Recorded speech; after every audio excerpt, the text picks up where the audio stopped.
One day, Pei Kung Tzu.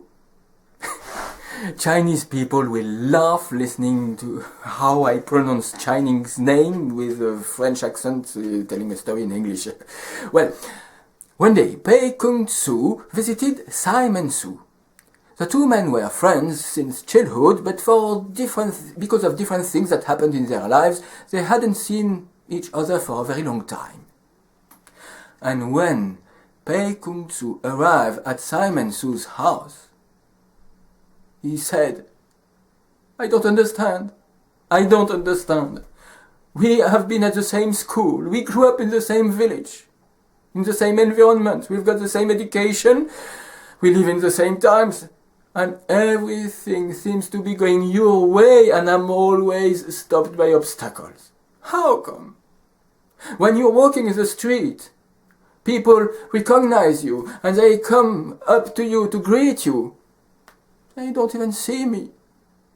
Like you, I have 2 eyes, 2 ears, a mouth, but they listen to you.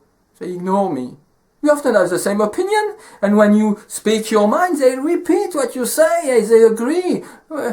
When I say anything, nobody cares. When we were working for the government, you got the promotion. I was the underdog. When we were farmers, even the earth seems to cooperate with you, and not with me. And when we were selling on the market, you sold your merchandise, and I was always struggling to make ends meet. This is really unfair. And Pei Kung Tzu went on, bemoaning all his troubles and how it was so difficult for him and so good. Oh, look at you, he said to Simon Tzu. You live in a huge house. You have a numerous family and servants. You go about in a carriage pulled by the finest horses. I live in a shack. What I eat, pigs would eat. My old clothes, I can't replace them. It's really unfair. And when you see me in the street, you even avoid talking to me. You don't want to be seen with me. You don't never invite me to your banquets or outings. Is this the way to treat an old friend? Do you think you are more worthy or more virtuous than I am? Simon Tzu was not very happy with this outburst. So he answered quite curtly. He said, I don't know who is more virtuous, you and me. All I know is that things always go right with me, and they always go wrong with you. So, yes, maybe I'm more virtuous and more worthy of recognition and success than you are. But anyway, you have the goal to come here at my house to compare your worth and mine? Don't you have any sense of shame? Pei Kung Tzu didn't expect to be slapped in the face in this way. He was hurt. He left without a word. And on his way back home, looking so depressed, he ran into Tunko, the old sage. Tunko asked him why did he look so sad, so depressed, and Pei Kung Tzu told him, and Tunko told him, don't feel so bad. You are going to pay a little visit to Simon Tzu.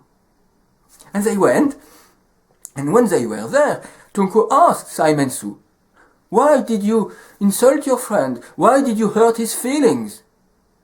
Simon Tzu answered, well, he went to complain about my success and telling it was not fair if he was a failure in life. Well, I told him that if I was successful, that was probably because I was more worthy than he is. Tunku answered, you seem to think that worthiness can be measured by social success. I see things differently. It seems to me that you have more luck, and that Pei Kung Tzu has more virtue. Actually, if you are so successful, it's not because you are especially wise or clever, but because you have luck in everything you do. As for Pei Kung Tzu, his failures are not due to stupidity or lack of wisdom, but simply because he has no luck. Whether you have luck or not is not something you can control. Therefore, you shouldn't be too presumptuous about your success. And Pei Kung Tzu shouldn't be too ashamed of himself, although he has more virtue. Hearing this, Simon Tzu said to the sage, "Speak no more. Have understood. I shall never boast about my success again." As for Pei Kung Tzu, when he returned home, he was not ashamed of himself anymore. So he wore old clothes, but to him they were like fine silk. He ate simple food, but for him it was tasteful like the finest dishes. He lived in a shack. He was like in a palace, and in his old broken cart to him was like a carrosse. He didn't see anymore the difference between honor and disgrace, between recognition and anonymity, and therefore he lived for the rest of his life in contentment. When Tung Kuo saw the transformation in Pei Kung Tzu, he said, "For a long time, this man lived buried in illusions about worthiness according to social norms. But what's remarkable is that he needed only one lesson to cut through these illusions. If only more people could be like him."